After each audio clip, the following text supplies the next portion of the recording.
साल था 8 जून 1980। भारत के एक छोटे मगर ऐतिहासिक राज्य त्रिपुरा में एक ऐसी घटना घटी जो आज भी यादों में दुख और आशा का संदेश देती है। यह एक ऐसे समय की कहानी है जब जनजातियों और बाहरी बाशिंदों के बीच एक आग भड़क उठी, जो महज एक समस्या नहीं बल्कि एक पूरी सभ्यता को समझने का मुद्दा बन गई। त्रिपुरा रायट्स 1980। यह सिर्फ एक दंगा नहीं बल्कि एक विशेष ऐतिहासिक घटना थी जो इस राज्य के भविष्य पर गहरा प्रभाव डालने वाली थी। यहाँ की मूल निवासी जनजातियों और अन्य समुदायों के बीच जो खिंचाव था वह इस दंगे की जड़ था। लेकिन सवाल यह उठता है कि आखिर यह स्थिति बनी कैसे?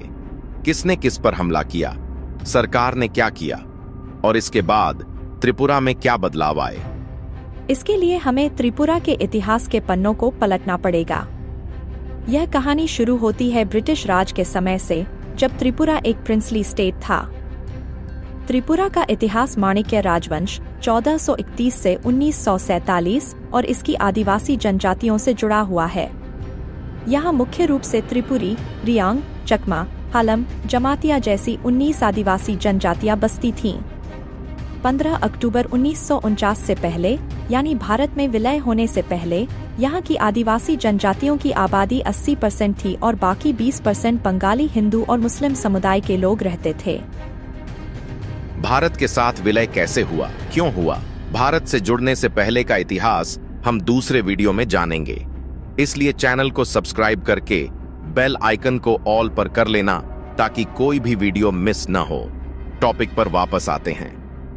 त्रिपुरा, जो कभी एक जनजातीय बहुल राज्य था, 1947 के विभाजन और 1971 के बांग्लादेश मुक्ति संग्राम के बाद बंगाली हिंदुओं का बांग्लादेश से प्रवासन लगातार जारी रहा। इस वजह से जनजातीय लोग अपनी भूमि और संस्कृति खोने लगे, क्योंकि बहुसंख्यक बंगाली प्रवासी यहाँ बसने लगे थे। जनजातीय समुदायों का राजनीतिक और आर्थिक नियंत्रण धीरे धीरे कम होने लगा। 1971 तक त्रिपुरा की जनसंख्या संरचना पूरी तरह बदल चुकी थी। बंगाली बहुसंख्यक हो गए और जनजातीय लोग अल्पसंख्यक बन गए। यह बढ़ता असंतोष 1978 के चुनावों के बाद और बढ़ गया, जब CPIM की सरकार आई और बंगाली प्रभुत्व वाला प्रशासन बन गया। जो पहले जनजातीय आबादी 80% थी, वह अब सिर्फ 30% रह गई और बंगाली प्रवासियों की संख्या 70% हो गई। यह जनसांख्यिकीय परिवर्तन त्रिपुरी लोगों के लिए एक पहचान संकट बन गया। उन्हें लगा कि उनकी भूमि, संस्कृति और अधिकार छीने जा रहे हैं। त्रिपुरा की पारंपरिक जनजातीय भूमि, जहां लोग झूम खेती, स्थानांतरित कृषि करते थे, सरकार ने बंगाली शरणार्थियों को देना शुरू कर दिया। जनजातीय लोगों की पारंपरिक वन भूमि को अवैध घोषित कर दिया गया और उन्हें वहां से हटा दिया गया। बंगालियों ने शहरी क्षेत्रों, कस्बों और समतल भूमि पर कब्जा कर लिया, जिससे जनजातियों को पहाड़ियों और दूर दराज के इलाकों में जाना पड़ा।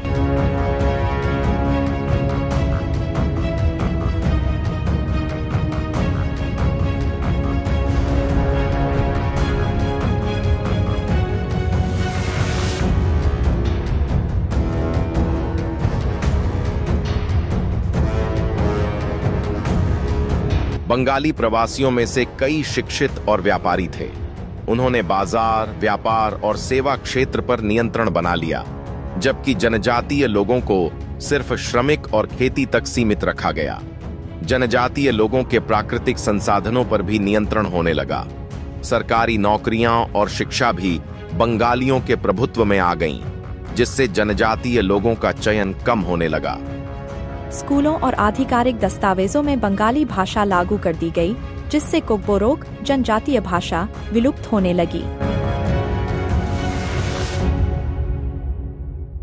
त्रिपुरा में बंगाली संस्कृति, साहित्य और संगीत को बढ़ावा दिया जाने लगा, जबकि जनजातीय परंपराओं को पिछड़ा माना गया।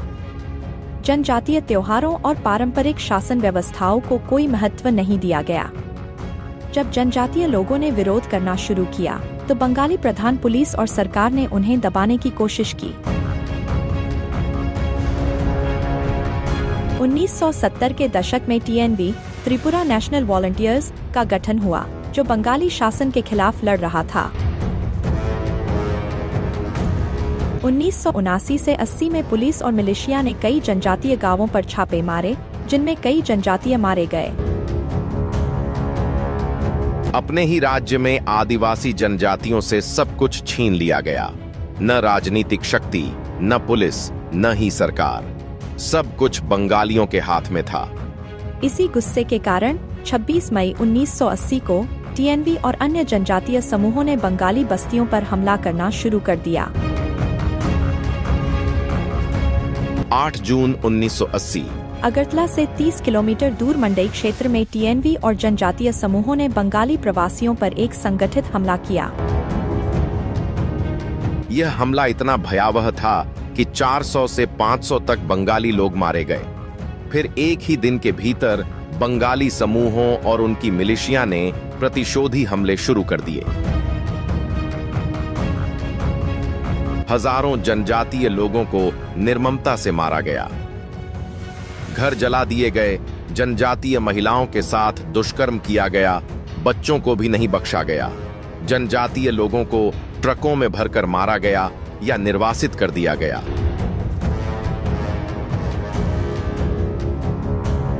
जो जनजातीय छात्र शहरों में बंगाली परिवारों के किराए पर रह रहे थे, उन्हें भी मार दिया गया। किसी का गला दिया गया और किसी को गोली मार दी गई। हिंसा इतनी ज्यादा बढ़ गई कि पूरा त्रिपुरा एक युद्ध क्षेत्र बन गया। सरकार ने शूट एट साइट के आदेश दिए, कर्फ्यू लगाया गया, लेकिन तब तक काफी नुकसान हो चुका था। सरकार दंगों को नियंत्रित करने में असफल रही। फिर सेना और सीआरपीएफ की तैनाती की गई, तब जाकर स्थिति नियंत्रण में आई। यह संघर्ष त्रिपुरा के इतिहास का सबसे दर्दनाक अध्याय बन गया। कुछ रिपोर्ट्स के अनुसार 1300 बंगाली और 200 से 300 जनजातीय लोगों की मौत हुई थी। लेकिन जनजातीय समूह इस रिपोर्ट को कभी स्वीकार नहीं करते। उनका कहना है, जनजातीय लोगों को गलत दिखाने के लिए असली रिपोर्ट को दबाया गया, क्योंकि सारा सरकारी अधिकार बंगालियों के हाथ में था। जनजातीय समूहों और स्वतंत्र शोधकर्ताओं का मानना है कि 500 से 800 बंगाली और 2000 से 3000 जनजातीय लोग मारे गए थे। 1980 त्रिपुरा दंगे सिर्फ बंगालियों या जनजातीय लोगों के खिलाफ एक तरफा नरसंहार नहीं थे, बल्कि यह एक जातीय युद्ध जैसा था, जो कई सालों की तनाव की परिणति थी। 1988 में टीएनवी ने आत्मसमर्पण कर दिया। आज भी त्रिपुरा में ये तनाव पूरी तरह खत्म नहीं हुए हैं। यह था आज का वीडियो। अगर आपको वीडियो पसंद आया हो तो वीडियो को लाइक और चैनल को सब्सक्राइब करना मत भूलना। इस दंगे में कौन सही था और कौन गलत, आपकी राय कमेंट में जरूर बताएं। Thank you so much.